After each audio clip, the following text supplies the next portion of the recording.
Okay guys, pag-aaralan natin ngayon yung past tense of the verb. Okay? Sabi ko sa inyo para ma-familiar kayo sa grammar, take a test. Okay? Magte-take kayo ng test, quizzes, or exam sa Google. Okay? Katulad po nito. Dahil ang topic natin tungkol sa past tense, pag sinabi natin past tense guys, tapos na yung action. Kaya yung verb na present tense or base form ng verb, mababago na. Okay? Pwedeng lalagyan natin ng D or ED o kaya mababago yung spelling. Okay? So, in Tagalog, parang ganito yan. Okay? Maghintay. Pagtapos na, naghintay. Di ba? So, sa English naman, wait. Pag hindi pa tapos. Okay? Waited. Pagtapos na. So, ganun guys.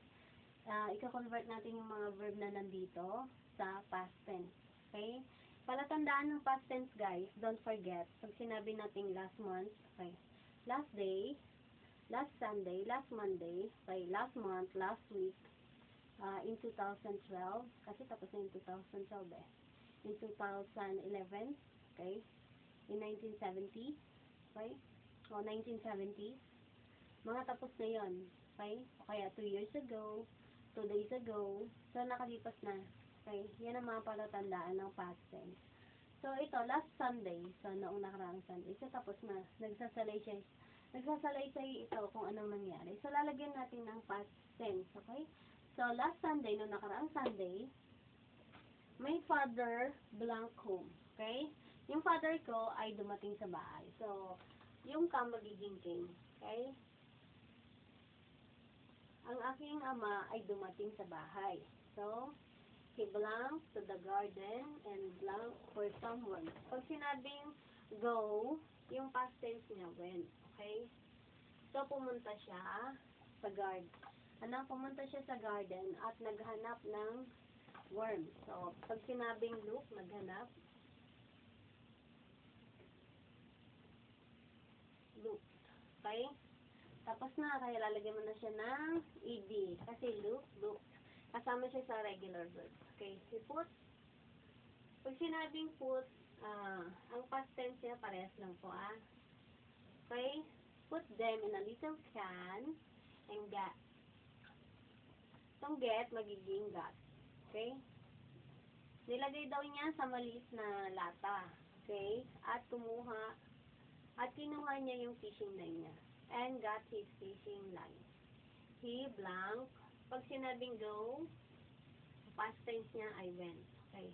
He went to the river. Okay, pumunta siya sa river. And sat on a big stone. Pag sinabing sit, sat. Okay. Sat, ibig sabihin umupo. At umupo siya sa malaking bato. And sat on a big stone. He dropped. Yung drop, ang past tense niya guys, dalawang P na siya. Okay, tapos lalagyan mo ng ed. Drop, something. He dropped his line. Okay, ginanon niya. Okay? Parang hinulog niya sa river. Yung, yung pamimit. He dropped his line and waited. Okay? Pag sinabing waited, naghintay siya. And waited. Okay? Waited a long time. Okay? Naghintay daw siya ng matagal. Naghintay, tapos na. Kaya wait, magiging waited. Okay? He waited a long time before he blank something. Pag sinabing get, got. Bago siya nakakuha ng something. Ano kaya yung something na yun? Okay? He pulled. Ito, magiging pulled na to. Okay? He pulled, parang hinila niya. Okay? Pulled up his line. Okay? Hinila niya yung pamingwit niya. And pulled up his line and there was his big catch. Ayun. At yun na ngayon yung malaki niyang nahuli. Okay? Meron daw siyang malaking nahuli. And there was his big catch. Okay? It was a big fish. Yung is magiging was. Okay? Okay?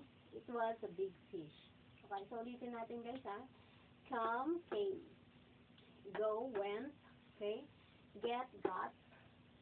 Go, went. Wait, waited. Press lang, okay?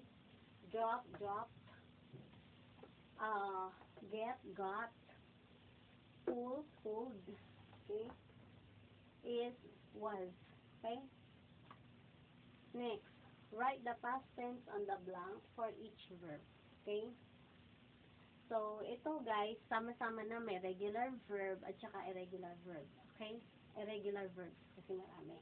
Ngayon, yung regular verbs, lalagyan mo lang siya ng D or ED.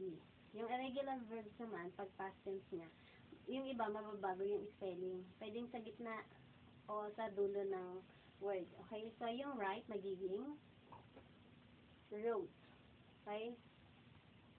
Guys, nagaganito ba kayo? Yung mga beginner ko dyan, dapat meron po kayong notebook. Tapos, naggaganyan kayo. Kasi, guys, pag sinusulat nyo, madali nyo matandaan. Okay? Yan ang ginawa ko. Hindi nyo matatandaan nang hindi kayo nagsusulat. Tandaan nyo yan, guys. Okay? At saka, hindi nyo pinapractice yung sarili nyo. Dapat mag-take kayo talaga ng test or quizzes. Okay? Dance, dance. Dance. Okay? Keep, kept. Speak, spoke. Learn, learned.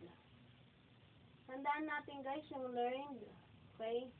Ang past tense niya is learned. May ed na. Pwede rin siyang learned. Ganito guys. Dalawa yung ano niya, past tense niya. Okay? So, alin man sa dalawa. Okay? Learned or learned. Pero madalas ang ginagamit ito, yung may ed. Okay? Next, bake or mag-bake. Mag-bake, gumawa ng tinapay, di ba? Bake. Bake. Lalagyan mo lang ng ed. Bake. Okay? Sing. Sang. Okay? Stop. Stop.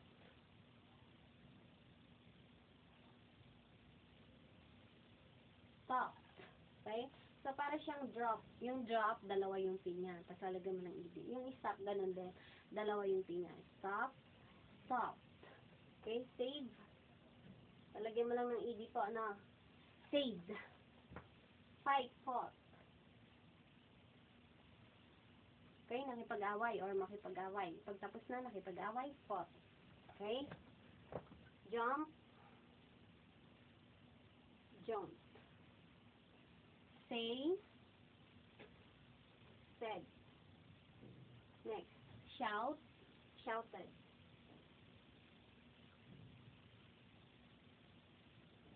Stand. Stood. Cut. Pag cut, yung ano, yung maggunting. Okay? Guntingin mo. Cut mo. Cut is, pares lang po. Cut. Cut din. Become is became. Drive. Drove. Okay? Magmaneho. Ibig sabihin niya, magmaneho. Tapos, make is made. Made. Okay? Come is came.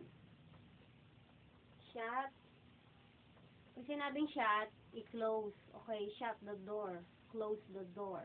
So, parehas lang yun. Shut and close. Okay? Shut. So, parehas lang yung present tense niya, tsaka past tense. So, guys, ang mapapansin nyo dyan, guys, yung ibang regular verbs, tulad ng, ito, irregular to, come, came, become, became. So, parang parehas, no? Yung niya na bago lang to, naging came. Tapos ito yung shot, tsaka cut. Isa yan sa mga, the same yung present tense at tsaka past tense. Okay, tapos mostly maglalagay ka na ng D or ED. Guys, salamat po sa pakikinig. At saka guys, pasensya na, medyo mahina yung audio ko kasi ibang cellphone yung ginagamit ko. Nabagsak kasi yung cellphone ko na isa. Wala po kasing mic yun, kaya medyo mahina. Pero guys, give me a chance, okay, or time na makabili ng bago para sa susunod kong video, mas malakas na, tsaka mas malinaw. Pasensya na lang guys, At salamat po sa patuloy na pagsuporta ninyo sa akin. At asahan nyo gagawa pa ako ng maraming videos. Okay, tatagalogin ko guys. Lagi. para maiintindihan ninyo. Tapos guys, pag kayo intermediate na, siyempre nakakaintindi na kayo ng English noon. So, pwede na kayong pumunta sa ibang video or other videos. Pwede na kayong manood doon. Tapos, ang mga nagtuturo kasi doon, mga English native speakers. Talaga magagaling silang magturo at matututo talaga kayo sa kanila. So, guys, dito lang kayo muna mag-umpisa sa mga beginner lang naman. Okay? So, guys, salamat ng marami, ha? Salamat.